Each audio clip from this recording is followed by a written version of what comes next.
Buenos días, hermanos y hermanas, les envío un saludo de paz y bien. Soy el Padre José Luis Peralta. Durante este tiempo estamos viendo cómo Jesús se ha ido encontrando con los discípulos después de que resucitó, cómo les ha ido dando esa esperanza, y también vemos cómo durante esta historia de los Hechos de los Apóstoles se refleja lo que es la historia de nuestras vidas. Esa historia cuando nos sentimos solos, cuando nos sentimos a la compañía de los demás, cuando nos sentimos deprimidos, cuando tenemos miedo a tomar decisiones, cuando no sabemos qué hacer en la vida. Pues haz de cuenta que así se sentían estos hombres y estas mujeres. Pero el día de hoy Jesús nos da esa esperanza y se convierte en ese trampolín, se convierte en ese eslabón que nos une hacia Él y decirnos y darnos el ejemplo de que todo es posible, que no hay imposibles para Dios y que nosotros vamos a salir adelante en la situación en la que nos encontremos.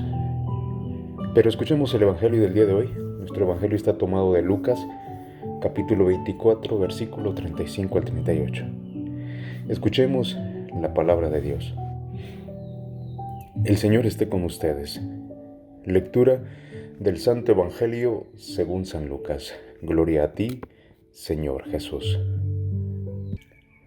Cuando los 12 discípulos regresaron a Emaús, llegaron al sitio donde estaban reunidos los apóstoles. Les contaron lo que había pasado en el camino y cómo habían reconocido a Jesús al partir el pan. Mientras hablaban de esas cosas, se presentó Jesús en medio de ellos y les dijo: «La paz esté con ustedes». Ellos, desconcertados y llenos de temor, creían ver un fantasma. Pero él les dijo: «No teman, soy yo». ¿Por qué se espantan? ¿Por qué surgen dudas en su interior? Miren mis manos y mis pies. Soy yo en persona. Tóquenme y convénzanse. Un fantasma no tiene ni carne ni huesos como ven que tengo yo. Y les mostró las manos y los pies. Pero como ellos no acababan de creer de pura alegría y seguían atónitos, les dijo: «Tienen aquí algo de comer». Le ofrecieron un trozo de pescado asado. Él lo tomó y se puso a comer delante de ellos. Después les dijo: «Lo que ha sucedido es aquello de que les hablaba yo, cuando aún estaba con ustedes, que tenía que cumplirse todo lo que estaba escrito de mí en la ley de Moisés, en los profetas y en los salmos». Entonces les abrió el entendimiento para que comprendieran las Escrituras y les dijo: «Está escrito que el Mesías tenía que padecer y había de resucitar de entre los muertos al tercer día, y que en su nombre se había de predicar a todas las naciones, comenzando por Jerusalén, la necesidad de volver a Dios para el perdón de los pecados. Ustedes son testigos de esto». Evangelio del Señor. Gloria a ti, Señor Jesús. Ok, ¿qué nos dice? Como ya saben, siempre hay tanto que decir, pero ¿cómo podemos reducir esto a 4 puntos? Ok, vamos a hablar primero de lo que es la resurrección. El Señor está ahí, no es un fantasma, no es una alucinación, es real. Y tampoco lo que se escribe en este Evangelio no está basado en un sueño, o en una tradición, o en visiones, sino que fue algo que pasó. Estaban enfrente de una realidad. Aquel hombre estaba enfrente de ellos, que se enfrentó y que luchó con la muerte y la venció y resucitó. Y eso es para nosotros la inspiración más grande que Jesús nos da con esta resurrección. Que nunca nos vamos a quedar en los problemas o en las dificultades. No nos vamos a quedar muertos ahí, sino que vamos a vencer y al final vamos a resucitar. También hace hincapié a la necesidad de la cruz. Era la cruz a la que apuntaban todos, pero cómo Él, Dios, hizo de esa cruz un signo tan poderoso.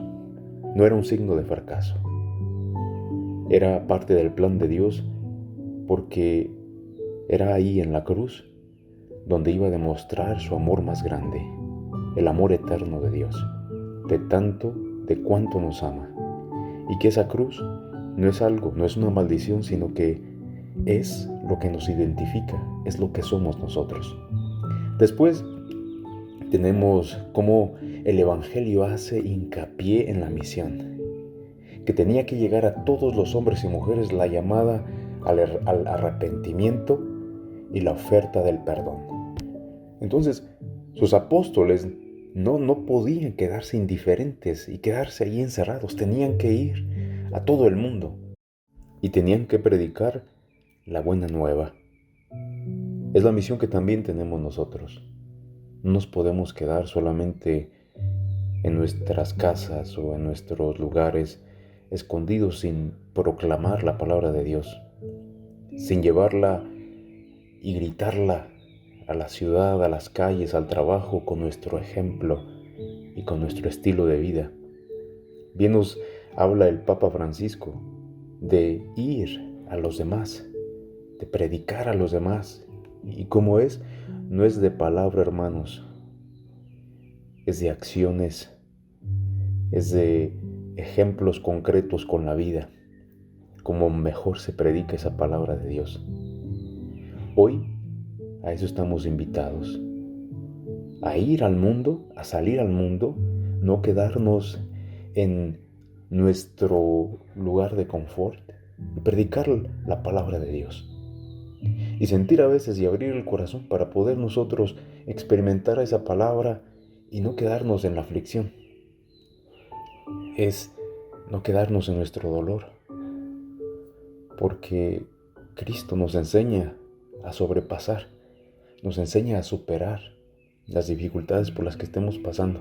Yo sé que a veces es difícil, y a veces que no es fácil, pero déjame decirte, por lo que estés pasando en este momento, sean problemas, sea una enfermedad, no te va a dejar solo, no te va a dejar sola.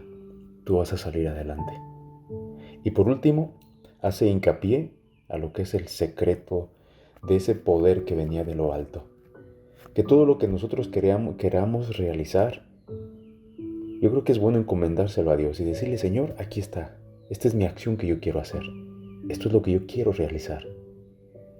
Pero que sea de ti, de quien venga la sabiduría que yo necesito en el trabajo, para guiar a mi familia, para guiar a todos los que me vas a encomendar en la vida. Es aquí donde nosotros tenemos que prepararnos, porque si no nos preparamos así, a menudo vamos a fallar. Hay un tiempo para esperar en Dios siempre, recuerden, un tiempo para trabajar para Dios. Hasta en medio de las tareas, del trabajo, del ajetreo de la vida, es en esos momentos agobiantes, siempre podemos trabajar para Dios, porque de Él nos viene todo. Dios nunca nos deja. No es un tiempo perdido, acuérdense, el servir a Dios, porque cuando nos apartamos un momento de esas tareas o de esos momentos y nos preocupamos por dar gracias por lo que recibimos de lo alto, créanme que muchas puertas se les abrirán todavía. Y Dios nunca nos desampara, Dios nunca nos deja. Por eso es bueno darle gracias a Dios por todo lo que tienes y que no se te olvide, porque hay momentos de arrogancia en la vida que se nos olvida y somos prepotentes, soberbios. Nos da todas estas misiones. Por eso en su Evangelio Él nos decía: ¿por qué estás triste? ¿Qué es lo que te preocupa? No se espanten de la vida. ¿Por qué hay tantas dudas en su interior si sabes bien dónde está la respuesta? Hoy son las preguntas que nos está dando el Señor. ¿Por qué te espantas? ¿Por qué hay dudas? Si Él venció la muerte y nos da el ejemplo de que nosotros no nos vamos a quedar en la muerte. Vamos a vencer y vamos a resucitar. Que no se nos acabe esa fe. Por lo tanto, vayamos Proclamemos esa palabra de Dios, no nos quedemos en nuestra zona de confort, porque Jesús está vivo, porque Jesús está con nosotros, porque de Él también viene tantas cosas buenas, y si nos encomendamos a Él, nos daremos cuenta de que Dios nos da lo necesario para la vida, las palabras o las acciones. Hermanos, que Dios los bendiga y que tengan un bonito día.